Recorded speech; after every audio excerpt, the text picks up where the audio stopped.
Hello students, अनंत ज्ञान भाई सज्जन में आप सभी का हार्दिक स्वागत है। आज हम क्लास 11 पॉलिटिकल साइंस चैप्टर 8 धर्मनिरपेक्षता की सविस्तृत रूप से प्रसंगवाद व्याख्या करेंगे और इनके महत्वपूर्ण नोट्स है उसके बारे में चर्चा करेंगे। तो सबसे पहले धर्मनिरपेक्षता से पहले धर्म क्या होता है उसके बारे में जान लेते हैं।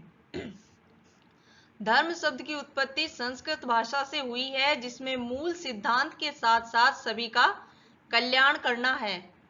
और अब धर्मनिरपेक्षता क्या है? धर्मनिरपेक्षता अर्थात बिना किसी भेदभाव के सभी धर्मों को अपना धर्म मानने व प्रचार करने की स्वतंत्रता। अर्थात जब राज्य धर्म को लेकर कोई भेदभाव न करे वहां धर्मनिरपेक्षता संभव है। अब भारत में धर्मनिरपेक्षता का क्या अर्थ है, ये हम निम्नलिखित पॉइंटों के माध्यम से समझेंगे। पहला पॉइंट है, धर्मनिरपेक्षता सभी धर्मों के लिए समान सम्मान को संदर्भित करता है, अर्थात राज्य किसी भी धर्म को स्वीकार नहीं करता और सभी धर्मों के बराबर व्यवहार करता है। दूसरा पॉइंट है, भारत विभिन्नताओं का देश है। लोकतंत्र को बनाए रखने के लिए सभी को समान अवसर प्रदान करने का कार्य कठिन है, इसलिए भारतीय संविधान के 42वें संशोधन के द्वारा पंथ निरपेक्षता शब्द को जोड़ा गया, जिसमें है संविधान के घोषणा पत्र में धार्मिक वर्चस्ववाद का विरोध करना, धर्म के अंदर छिपे वर्चस्व का विरोध करना तथा विभिन्न धर्मों के बीच तथा उनके अंदर समानता को बढ़ावा देना आदि की घोषणा करना है। अब धर्मों के बीच वर्चस्ववाद क्या है, ये हम अगली पृष्ठ में पढ़ेंगे। तो धर्मों के बीच वर्चस्ववाद जैसे मतलब हर भारतीय नागरिक को देश के किसी भी भाग में आजादी और प्रतिष्ठा के साथ रहने का अधिकार है। फिर भी भेदभाव के अनेक उदाहरण पाए जाते हैं जिससे धर्मों के बीच वर्चस्ववाद बढ़ा है, क्योंकि हमें स्वयं के धर्म को श्रेष्ठ मानते हैं, क्योंकि हमारे बीच मतलब ये भावना है कि हमारा अपना धर्म ही सबसे सर्वश्रेष्ठ है और यही हमारी जो मान्यता है धर्मों के बीच वर्चस्ववाद को बढ़ावा देती है। जैसे 1984 के सिख दंगों में हजारों सिख मारे गए, कश्मीर से कश्मीरी पंडितों को निकाल दिया गया और 2002 में गुजरात में अनेक मुसलमान मारे गए तथा स्थान छोड़कर चले गए। तो निम्नलिखित जितने भी पॉइंट है ये सभी धर्मों के बीच वर्चस्ववाद को बढ़ावा देते हैं। अब धर्म के अंदर वर्चस्ववाद, इसमें है मंदिरों में महिलाओं तथा दलितों का प्रवेश वर्जित है। अनेक मस्जिदों में महिलाओं का नमाज वर्जित है, अर्थात जब मस्जिदों में महिलाओं का जाना वर्जित है और कई मंदिर ऐसे हैं जहां दलितों और महिलाओं का प्रवेश वर्जित है। ये तो ये सभी धर्म के अंदर वर्चस्ववाद को बढ़ावा देते हैं। अब धर्मनिरपेक्ष राज्य क्या है, उसमें किस प्रकार मान्यता दी गई है, ये निम्नलिखित पॉइंटों के माध्यम से हम समझेंगे। वह राज्य जहां सरकार की तरफ से किसी धर्म को आधिकारिक मान्यता न दी गई हो वहां धर्मनिरपेक्ष राज्य है। और सर्वधर्म समभाव की अवधारणा को महत्व देना, धार्मिक समूह के वर्चस्व को रोकना, धार्मिक संस्थाओं एवं राज्य सत्ता की संस्थाओं के बीच स्पष्ट अंतर होना चाहिए, तभी शांति, स्वतंत्रता और समानता स्थापित हो जाएगी। और किसी भी प्रकार के धार्मिक गठजोड़ से परहेज करना, ये सभी धर्मनिरपेक्ष राज्य को बढ़ावा देते हैं। ऐसे लक्ष्यों व सिद्धांतों के प्रति प्रतिबद्ध होने चाहिए जो शांति, धार्मिक स्वतंत्रता, धार्मिक उत्पीड़न, भेदभाव और वर्जनाओं से आजादी को महत्व दे, वहां धर्मनिरपेक्ष राज्य की संभावना व्यक्त है। अब धर्मनिरपेक्ष राज्य की विशेषताएं, तो पहला पॉइंट है सभी धर्मों के बीच समानता होती है। दूसरा है कानून द्वारा किसी धर्म का पक्षपात नहीं होना। तीसरा है सभी धर्मों के लोग को अपने धर्म के पालन तथा प्रचार और प्रसार की आजादी होती है। चौथा है राज्य द्वारा किसी भी धर्म को राजकीय धर्म घोषित नहीं किया जाना। यह सभी धर्मनिरपेक्ष राज्य की विशेषताएं हैं। धर्मनिरपेक्षता का यूरोपीय मॉडल अर्थात अमेरिकी मॉडल, धर्म और राज्य सत्ता के संबंध विच्छेद को पारस्परिक निषेध के रूप में समझा जाता है। राज्य सत्ता धर्म के मामले में वह धर्म राज्य सत्ता के मामले में हस्तक्षेप नहीं करेंगे। ये संकल्पना स्वतंत्रता और समानता की व्यक्तिवादी ढंग से व्याख्या करती है। धर्मनिरपेक्षता में राज्य समर्थित धार्मिक सुधार के लिए कोई जगह नहीं है। तो ये तो है यूरोपीय मॉडल के तहत धर्मनिरपेक्षता। अब धर्मनिरपेक्षता का भारतीय मॉडल, इसमें क्या पॉइंट है?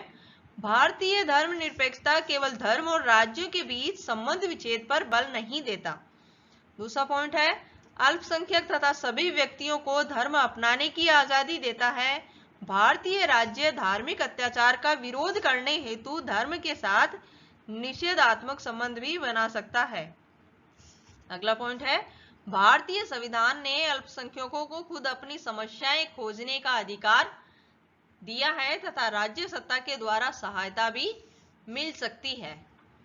अगला पॉइंट है, भारतीय संविधान की प्रस्तावना में 42वें संशोधन द्वारा 1976 के बाद पंथ निरपेक्ष शब्द जोड़ दिया गया है। और नेक्स्ट पॉइंट है, मौलिक अधिकारों में धार्मिक स्वतंत्रता का अधिकार, समानता का अधिकार तथा संस्कृति का अधिकार सभी धर्मों को समान अवसर प्रदान करते हैं। तो ये सभी धर्मनिरपेक्षता जो कि भारत के अनुसार है उसको प्रदर्शित करते हैं। अब धर्मनिरपेक्षता का पश्चिमी मॉडल। धर्मनिरपेक्ष राज्य पादरियों द्वारा नहीं चलाया जाता और ना ही इसका कोई सरकारी या स्थापित धर्म संघ होता है। फ्रांसीसी क्रांति के बाद फ्रांस में धर्मनिरपेक्ष एक आंदोलन के रूप में बदला गया और संयुक्त राज्य अमेरिका भी शुरू से धर्मनिरपेक्ष राज्य रहा है। संयुक्त राज्य अमेरिका के संविधान में कहा गया कि अमेरिकी कांग्रेस ऐसा कोई कानून पारित नहीं करेगी जो धर्म संघ की स्थापना करता हो या किसी धर्म को मानने की स्वतंत्रता पर रोक लगाता हो।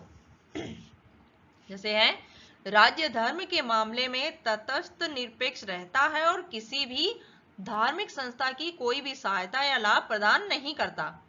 राज्य धार्मिक संगठनों के क्रियाकलाप में हस्तक्षेप नहीं करता है। प्रत्येक व्यक्ति को चाहे वह किसी भी धर्म का मानने वाला हो एक जैसे अधिकार प्रदान किए जाते हैं। धार्मिक स्वतंत्रता का अधिकार, ये है अनुच्छेद 24 से 28 तक। अनुच्छेद 25 है, नहीं अनुच्छेद 25 से 28 तक। अनुच्छेद 25 में है, भारत में रहने वाला प्रत्येक व्यक्ति किसी धर्म को मान सकता है, विश्वास कर सकता है और प्रचार कर सकता है। अनुच्छेद 26 है, धार्मिक मामलों के प्रबंधन की स्वतंत्रता की व्यवस्था की गई है। अनुच्छेद 27 है, किसी व्यक्ति को ऐसा कोई कर देने के लिए मजबूर नहीं किया जाएगा जो किसी धर्म को बढ़ाने के काम आए। अनुच्छेद 28 है, सरकारी शिक्षण संस्थाओं में धार्मिक शिक्षा पर रोक लगाई गई है। भारतीय धर्मनिरपेक्षता की आलोचना। धर्म विरोधियों के अनुसार धर्मनिरपेक्षता धर्म विरोधी है तथा धार्मिक पहचान के लिए खतरा पैदा करती है, पश्चिम से आयातित है, अल्पसंख्यक अधिकारों की पैरवी करती है, अल्पसंख्यकवाद का आरोप मढ़ा जाता है, वोट बैंक की राजनीति को बढ़ावा देती है और अतिशय हस्तक्षेपकारी, क्योंकि भारतीय धर्मनिरपेक्षता राज्य सत्ता समर्थित धार्मिक सुधार की इजाजत देती है। अब सांप्रदायिकता का अर्थ क्या है? अपने धर्म को अधिक महत्व देना और दूसरे धर्म को हीन समझना। तो सांप्रदायिकता को रोकने के उपाय क्या है? पहला पॉइंट है, भेदभाव करने वाली राजनीतिक दलों की मान्यता समाप्त करना। दूसरा है, अधिकारियों को दंडित करना। तीसरा है, शिक्षा सामग्री में बदलाव। और अंतिम है, भेदभाव पैदा करने वाले समाचारों पर रोक लगाना। असंभव परियोजना। धर्मनिरपेक्षता की नीति बहुत कुछ करना चाहती है, परंतु यह परियोजना सच्चाई से दूर है, जो कि असंभव है। अर्थात हमारे समाज में धर्मनिरपेक्षता को संविधान में स्थान दिया गया है, लेकिन वास्तव में इसकी पूर्ति नहीं हो पाई है और यह परियोजना अभी तक सच्चाई से दूर है, क्योंकि लोगों के मन में यह भावना है कि उनका अपना धर्म ही सबसे सर्वश्रेष्ठ धर्म है। अनेक आलोचनाओं के बाद भी भारत की धर्मनिरपेक्षता की नीति भविष्य की दुनिया का प्रतिबिंब प्रस्तुत करती है। भारत में महान प्रयोग किए जा रहे हैं जिसे पूरा विश्व चाव से देखता है। यूरोप, अमेरिका तथा मध्य पूर्व के कुछ देश धर्म संस्कृति की विविधता से भारत जैसे दिखने लगे हैं। अर्थात भारत की संस्कृति का चारों ओर और सभी तरफ उसका बोलबाला है और उसकी भारतीय संस्कृति की विविधताओं की सभी जगह प्रसिद्धि है। तो इसी के साथ हमारी क्लास यहीं समाप्त होती है। इस वीडियो को देखने के लिए आपका बहुत बहुत धन्यवाद। प्लीज लाइक शेयर एवं सब्सक्राइब जरूर कीजिए। अगली क्लास का इंतजार करते रहिए। तब तक के लिए अलविदा।